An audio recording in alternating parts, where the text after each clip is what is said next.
విజయవాడలో ప్రజాస్వామ్యయుతంగా ఒక దీక్ష చేస్తున్నటువంటి ఒక రాజకీయ పార్టీ యువజన విభాగం సంబంధించినటువంటి కార్యకర్తలని బరితెగించి దాడి చేయటం, ధ్వంసం చేయటం, హత్యాయత్నం చేయటం, టెంటు మీదకి డాబా ఎక్కి పక్క డాబా ఎక్కి పైనుంచి మూత్రం పోయటం విజయవాడ సిపి గారు చిట్టు బాసు విజయవాడలో లా అండ్ ఆర్డర్ స్థితి, ఇది లా అండ్ ఆర్డర్కి వచ్చిన కర్మ ఇది. విజయవాడ సిపి గారు, మీ ఏలుబడిలో ఏం జరుగుతుంది? అరే విజయవాడ అంటే అలా కంబైన్డ్ స్టేట్ నుంచి ఈరోజు దాకా విజయవాడ పోలీస్ అంటే శబాష్ అనేవాళ్ళు. ఎవడైనా నేరం జరగటానికి చాలా కష్టమైన పరిస్థితులు ఉండేవి. లా అండ్ ఆర్డర్ గాడి తప్పటం అంటే చాలా అవమానంగా భావించేవాళ్ళు అధికారులు, ఆ కుర్చీలో కూర్చున్నవాళ్ళు. ఇవాళ ఏంటి పరిస్థితి ఏంటంటున్నాను. దీక్షా శిబిరం మీదకి బోండా ఉమా అనేటువంటి ఒక ఎమ్మెల్యే ఒక 100 మంది గూండాలను వేసుకుని శిబిరం మీద దాడి చేస్తాడు, షామ్యానా పీకుతాడు, అందరినీ కొడతారు, ఆడవాళ్ళని కొడతారు. అక్కడికి పాపం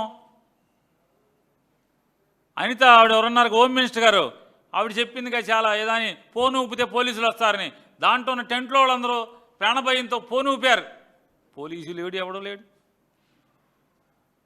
ఏమో హోమ్ మినిస్టర్ గారు, ఆ టెంట్లో ఉన్న ఆడవాళ్ళందరూ ఫోన్ ఊపారు, పోలీసే లేడు. ఎమకొట్టుడు కొట్టారు టీడీపీ గూండాలు. అంటే మీ ఫోన్ ఊపితే కూడా ఏం అవదనేది అర్థమవుతుంది కదా. మీరు చిల్లరెత్తేటాకి, ప్రభుత్వంలో ఉన్నటువంటి మంత్రులు చిల్లరెత్తేటాకి ఇట్లాంటి పథకాలు తప్పితే ప్రజలకు కష్టం వస్తే ఫోన్ ఊపితే పోలీసులు రానేది ఇవాళ బెజవాడలో కనపడుతుంది కదా. దీక్షా శిబిరం మీద బజారులో నగరం నడిబొడ్డులో మహిళల మీద దాడి జరిగితే ఏది పోలీస్ చర్య? ఏది ఏమైందంటున్నాను. మల్లాది విష్ణు అనే మాజీ శాసనసభ్యుడు ఆ నాయకత్వంలో జరుగుతూ ఉంటే అక్కడ విష్ణు మీద దాడి. గమ్మత్ ఏంటంటే పోలీసులు విష్ణుని ఎత్తుకెళ్ళిపోతారు. మల్లాది విష్ణు అనే మాజీ శాసనసభ్యుడి గారిని పోలీసులు ఎత్తుకుపోతారు. ఎవరిని ఎత్తుకుపోవాలి? బోండా ఉమాన్ కదా ఎత్తుకుపోవాల్సింది. రౌడీలను కదా తీసుకెళ్ళి టాస్క్ ఫోర్స్ వాళ్ళు ఆడవాడు సాయికృష్ణాన్ని లేపేశారు కదా. మరి సాయికృష్ణాన్ని ఎందుకు లేపేశారు? రౌడీ అన్నారు, గూండా అన్నారు, ఈనాడు అంది, జ్యోతి అంది, పవన్ కళ్యాణ్ అన్నారు. మరి ఈ గూండాలని మరి లేపేయాలి కదా, బోర్డు కూడా కనపడకుండా. లేపరా? బూడిదక్కర్లా బొయ్యిలు ఇరిగేట అన్నా తీసుకెళ్ళాలి కదా. ఒక్కడిని తీసుకెళ్ళా. ఏంటి, ఎందుకు టెంట్లో ఏం చేస్తున్నారు వీళ్ళు? కూర్చుని డిఎస్సిలో జరిగినటువంటి తప్పుడు పనులు, చదువు లేకుండా, డిగ్రీ లేకుండా, ఒక పరీక్ష రాయకుండా, టెట్ రాయకుండా, డిఎస్సి రాయకుండా టీచర్ ఉద్యోగాలకి పాఠాలు చెప్తాకి, ఒక సైన్సు, ఒక మ్యాథ్స్, ఒక సోషల్ స్టడీసు, ఒక తెలుగు, ఒక ఇంగ్లీషు పాఠాలు చెప్తాకి, హై స్కూల్లో పాఠాలు చెప్తాకి కూడా టీచర్లుగా నియామకం చేసేస్తున్నారు. ఇది తప్పయ్యా. వ్యాయామ ఉపాధ్యాయులుగా దొంగ సర్టిఫికేట్లతో చెప్పారని చెప్పి ఆఖరికి మాజీ ఒలింపిక్ అసోసియేషన్ చైర్మన్ చెప్తున్నాడు ఇవన్నీ దొంగ సర్టిఫికేట్లే, శాపే కడిగేయాలి, శాపే దుర్మార్గం చేసిందని చెప్పాడు. ఏం తప్పు చేశారంటున్నా?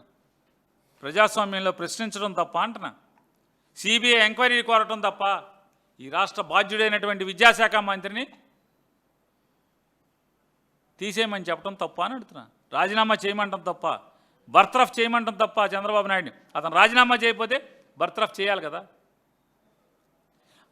ఆవిడెవరో అమెరికా నుంచి చెప్తుంది, మీ మంత్రి నా చెరబట్టాడని చెప్పని. నీ ఆడకూతురిని, తెలుగుదేశం పార్టీ అభిమానిని నన్ను చెరబట్టాడు బ్రో అని పెడితే కూడా పట్టించుకోరు. ఒక ఆడకూతురు నన్ను ఇప్పటికి 3 సార్లు అబార్షన్ చేయించాడంటే పట్టించుకోరు మీ ఎమ్మెల్యే. మరి మీ మంత్రి ప్రజాస్వామ్యాన్ని చెరబట్టాడు, ప్రభుత్వ వ్యవస్థని, విద్యా వ్యవస్థని చెరబట్టాడు మీ మంత్రి అని చెప్పంటే మరి రాజీనామా చేయించకపోతే మీరు బర్తరఫ్ చేయాలి కదా. ఇదే కదా ఇవాళ టెంట్లో మల్లాది విష్ణు గారు కార్యకర్తలు, రాష్ట్ర వ్యాప్తంగా ఉన్నటువంటి వైఎస్ఆర్ కాంగ్రెస్ పార్టీ యువజన విభాగం కార్యకర్తలు దీక్షలు ధర్నాలు చేస్తుంటే సమాధానం చెప్పలేక మరి ఇలా గొంతులు నులిపితే, గొంతు మీద పీక మీద కాలేసి తొక్కితే, దీక్షా శిబిరాల మీద బ్రిటిష్ వాళ్ళలాగా వెనకటికి స్వాతంత్ర సమరంలో కూడా ఇదాకే చేసేవాళ్ళు. బ్రిటిష్ వాళ్ళు ఏం చేసేవాళ్ళు? దీక్షలు చేస్తున్న వాళ్ళు లేదా అప్పుడున్నటువంటి బ్రిటిష్ సామ్రాజ్యానికి వ్యతిరేకంగా ఉద్యమాలు చేస్తున్న వాళ్ళ నోట్లో మలమూత్రం పోసేవాళ్ళు. మీరు మాత్రం సమానమే కదా. లోకేష్ నాయుడు, నారా చంద్రబాబు నాయుడు మీరు దానికి బ్రిటిష్ వాడి కన్నా ఏం తక్కువ కనపడుతున్నారు ఇవాళ? బ్రిటిష్ వాళ్ళలాగానే ఉన్నారు కదా మీరు. మీది కూడా తెలుగుదేశం పార్టీ కాదు కదా, అది ఒక ఈస్ట్ ఇండియా కంపెనీగా కనపడుతుంది కదా ఇవాళ. మీరు ప్రభుత్వం, మీ పార్టీ ఒక ఈస్ట్ ఇండియా కంపెనీ కదా. ఇవాళ ప్రజాస్వామ్యబద్ధంగా అత్యంత శాంతియుతంగా జరుగుతున్నటువంటి ఆ టెంట్ మీద ఒక ఆయుధం ఉందా వాళ్ళ దగ్గర? కొన్ని కర్ర ఉందా? జెండా కర్రన్న ఉందా? ఏమన్నా ఎవరి మీద రాళ్ళు ఇసిరారా? మరి ఎందుకు ఈ దాడి ఎందుకు చేయించారని అడుగుతున్నాను. ప్రజల ఆస్తులు ఎవరన్నా ధ్వంసం చేశారా? ప్రభుత్వాన్ని ప్రశ్నించడమే కదా వాళ్ళు చేసిన పాపం.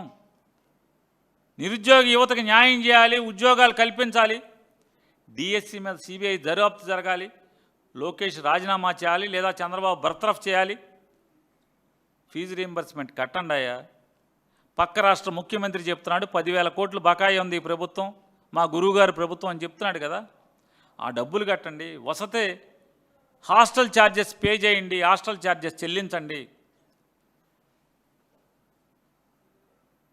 పేద బీసీ లేదా ఎస్సీ లేదా ఎస్టీ ఈ వర్గాల్లో ఉన్నటువంటి పిల్లల యొక్క చదువు తల్లిదండ్రులకు భారం అయింది, మోయలేని భారం అవుతుంది.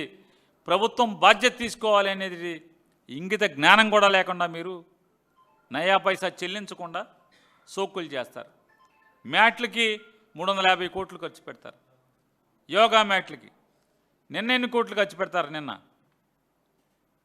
ఆడవాళ్ళని తీసుకెళ్ళి సభలో కూర్చోబెట్టుకుంటాకి, మోడీ దగ్గర భజన చేయటానికి ఎన్ని కోట్లు ఖర్చు పెట్టారు. కానీ పిల్లల చదువులకు మాత్రం నయా పైసా ఎవరు? ఫీజు రీయింబర్స్మెంట్ చెల్లించమని చెప్పని డిమాండ్ చేస్తున్నాం. నిరుద్యోగ భృతి చెప్పండి, మీరే కదా చెప్పారు ఎలక్షన్లో, మా మేనిఫెస్టో అని చెప్పారు కదా. మరి ఉద్యోగాలు ఇవ్వలేకపోతే నిరుద్యోగ భృతి కల్పించమని చెప్పాం కదా, కల్పిస్తామని చెప్పారు. అదే కదా మా డిమాండ్. ఈ డిమాండ్లో తప్పే ఉందంటున్నా. తప్పే ఉందా? మీరు చెప్పినటువంటి ఎలక్షన్ హామీలే కదా మేము అమలు చేయమనేది. ప్రశ్నాపత్రాల లీకేజీ మీద విచారణ కోరడం తప్ప అని అడుగుతున్నాను. ఈ అక్రమాలు ఇన్ని పెట్టుకుంటే ఇందులో బోండావుమా పాత్ర ఏముంది? పావులే కదా, చంద్రబాబు నాయుడు చేతిలో పావే కదా బోండావుమా. ఈ రౌడీలందరూ కూడా పావులే కదా. నిన్న ఫ్యామిలీతో ఫోటో దిగాడు చంద్రబాబు నాయుడు దగ్గరికి వెళ్ళి, ఇవాళ దాడి చేశాడు. ఏంటి దాని అర్థం ఏంటి?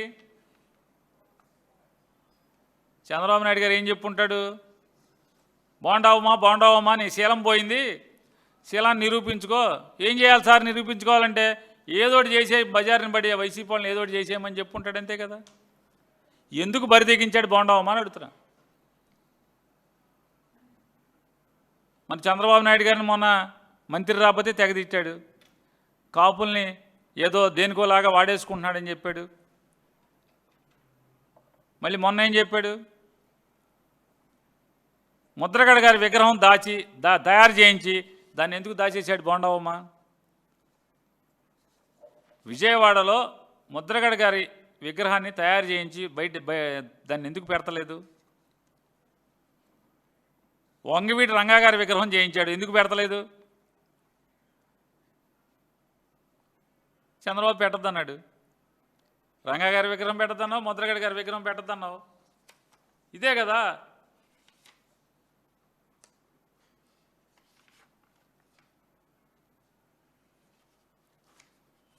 మీరు దాడులు చేసినంత మాత్రాన లేదా మీరు కిరాతకాలు చేసినంత మాత్రాన,